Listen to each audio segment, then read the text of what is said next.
Black holes might simply be one of the most charming and mysterious phenomena in the universe. They are massive beasts in terms of energy. However, at the same time, they are certainly invisible to us. A black hole weighing possibly 2 to 4 million times the mass of the Sun due to the research that was put into them over the last couple of decades. We've gone from understanding certainly nothing about them to getting to analyze more and more up close and personal. And while things have just gotten crazier, Kaku just introduced that we finally got to look at what is inside a black hole. This new information brings light to the details the world of science might have overlooked all along. Join us as we dig deeper into black holes and unveil what is inside. Space is huge, but before we get into the info of what Kaku discovered, we must speak about the first. Despite the fact that most folks have some idea what black holes are, there are still a few gaps in the proper information. You see, in 1916, Albert Einstein published his theory of general relativity, which predicted the existence of black holes. At that time, the idea of black holes was purely theoretical.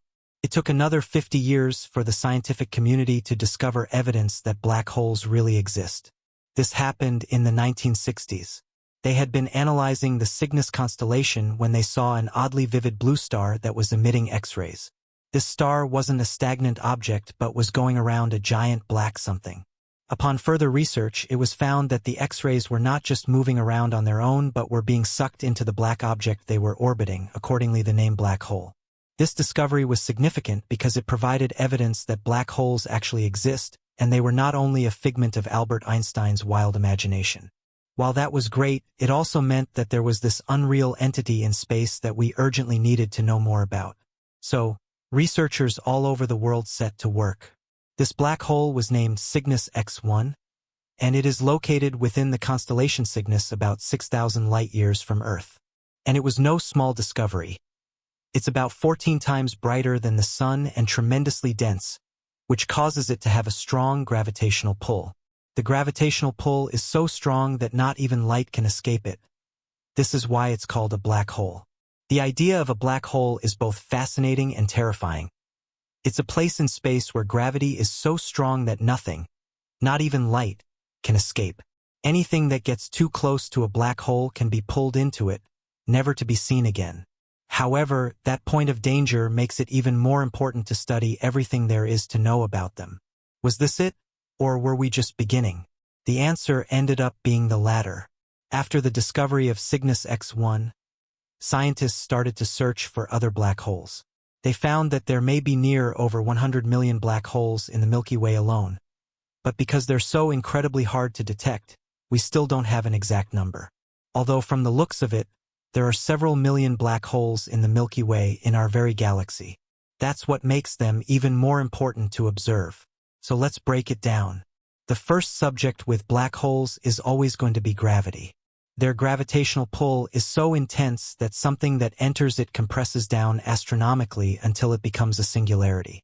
In simpler terms, black holes are like cosmic vacuum cleaners that suck everything in. One of the scariest parts about the research that's gone into black holes is the fact that if someone were to fall into one, they would get stretched to the point that they become a single line. This process would happen slowly, and the person would die before the final form truly sets in. So let's just say that no one should be getting into one, but they are all around, so could we just be in danger? Even though the closest black hole to Earth is 500 to 1,000 light-years away, it's still close enough to bring up questions and concerns. In 2021, scientists were able to launch the first clear picture of a black hole, specifically the M87 black hole. This black hole was photographed several nights in a row, and with each photo, the researchers gathered more and more evidence about it. They had to stitch the individual photos together to create something that filled all the gaps. This way, they were able to figure out that there are 3 layers to a black hole. It's not just one single gaping hole of nothingness, as many people believe. Things are a lot more complicated than that. To even get to the nothingness part of a black hole, you need to make it through the first 2 layers. The first layer is called the event horizon, which, while within the first layer, is the point of no return. When you pass the event horizon, there's no turning back, and you will be sucked into the black hole. It only gets worse from there on out. The second layer is the photon sphere, which is the area where light orbits the black hole. Any light that enters this region can be trapped, and will not be able to escape the black hole's gravitational pull. Eventually, we come to the third layer, which is the singularity. This is where everything that enters the black hole gets compressed down astronomically until it becomes a singularity. The singularity is a point in spacetime where the laws of physics, as we know them, break down, and we just cannot predict what happens next. What makes all of this infinitely worse is the fact that every single black hole you study will be completely different from the last. Sure, they do tend to follow the same three-layer idea, but the way they function can be hugely different. Now, if this were something else, all we would need to do is hop back on those telescopes and just study the issue at hand in detail. But with black holes, you can't really do that. Scientists can only study black holes indirectly by observing the radiation they emit and the gas and dust that surrounds them.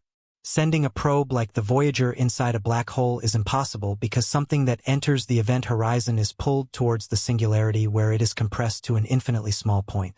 So you can't exactly waste billions of dollars just to get a glimpse every time, because the moment the probe gets close enough, it will just crush into nothingness. Because of that glaring problem, scientists are left with no option but to study these objects in a two-dimensional way, even though they are three-dimensional phenomena. To make matters even more difficult, there are also the two problems of every black hole being unique and the laws of physics as we know them breaking down when we try to explore the interior, meaning that the traditional methods of scientific inquiry don't really apply to the study of black holes. That doesn't mean that the researchers haven't been busy. There are lots of different theories and explanations of black holes, and with each one, things get more and more interesting. One of the most compelling theories about the formation of black holes is that they are formed from collapsed stars. When a star exhausts all of its fuel, it can no longer produce enough energy to counteract the force of gravity that is constantly pulling inward. As a result, the star starts to collapse on itself, becoming smaller and denser as it does so. If the star is large enough, this process can continue until it becomes a singularity. To understand the nature of black holes in depth, NASA scientists turned their attention to the center of the galaxy M87. Astronomers found a gigantic whirlpool of super-hot hydrogen gas that was spinning at an astonishing rate of 1.2 million miles per hour. The sheer force of the spinning disk of gas should have caused it to violently fly apart in all directions, but it didn't. Scientists deduced that there had to be a massive mass concentrated at the center of the galaxy to prevent this from happening. This massive object weighed as much as 2 to 3 billion suns and could only be a black hole. But that's not the only theory where black holes spin. In 1963, the New Zealand mathematician Roy Kerr used Einstein's equations of gravity to provide the best description of a spinning black hole. Kerr showed that a spinning black hole wouldn't collapse into a point as previously thought, but into a ring of fire or a thin disk. The disk would be spinning so rapidly that centrifugal forces would prevent it from collapsing. This spinning disk of matter is called the ergosphere, and it's the region surrounding the black hole where the laws of physics begin to break down. But the most interesting feature of Kerr's solution was that it predicted the existence of an Einstein-Rosen bridge, also called a wormhole. This theoretical passage through spacetime connects two separate regions of the universe or even parallel universes. The idea is that if one were to fall into a black hole instead of being crushed to oblivion, one would be sucked down a tunnel through the ring of fire and shot out a white hole in a parallel universe. To understand how this works, we need to look at the concept of spacetime in Einstein's theory. In Einstein's theory, objects with mass warp this fabric, creating a gravitational field that causes other objects to move toward them. Now, imagine a sheet of paper representing spacetime. If you place points on the paper and draw a line between them, that's a representation of how objects move through spacetime. But what if you could fold the paper in half and create a shortcut between the 2 points? That's the basic idea behind a wormhole. It's a shortcut through spacetime that connects 2 distant points in an instant. Wormholes aren't just a sci-fi idea. They're actually a prediction of general relativity. Although no one has ever found one directly, the reason is that wormholes are inherently unstable and would collapse almost immediately. But the existence of an Einstein-Rosen bridge could mean that black holes are not just cosmic vacuum cleaners but could also be portals to other regions of spacetime. So could we use a wormhole to travel through space and time? Unfortunately, the answer is probably no, not yet anyway. Even if we could stabilize a wormhole, it's unlikely that we could use it to travel faster than light. Einstein's theory of special relativity predicts that the speed of light is an absolute limit on how fast anything can travel through spacetime. However, the idea of wormholes and black holes as pathways to other parts of the universe, or even to different times, has been a subject of fascination and speculation among physicists for decades. The idea that there could be shortcuts through the fabric of spacetime, allowing travel over vast distances or even into the past, could potentially be revolutionary if we could actually achieve it. One of the most intriguing concepts in this area of study is the Kerr wormhole, named after the mathematician Roy Kerr, who first described it using Einstein's equations of gravity.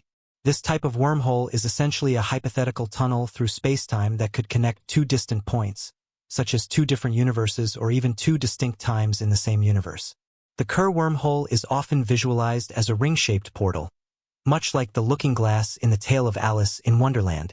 Walking through the looking glass transported Alice to a world where animals spoke in riddles and logic didn't always follow. In the same way, passing through the Kerr ring could potentially transport a traveler to another universe or time where the laws of physics might be very different from those we're familiar with.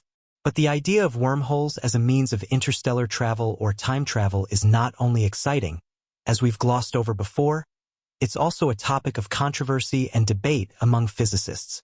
Some have pointed out that wormholes, and particularly Kerr wormholes, might be unstable or impossible to traverse due to the extreme radiation and subatomic forces surrounding their entrance.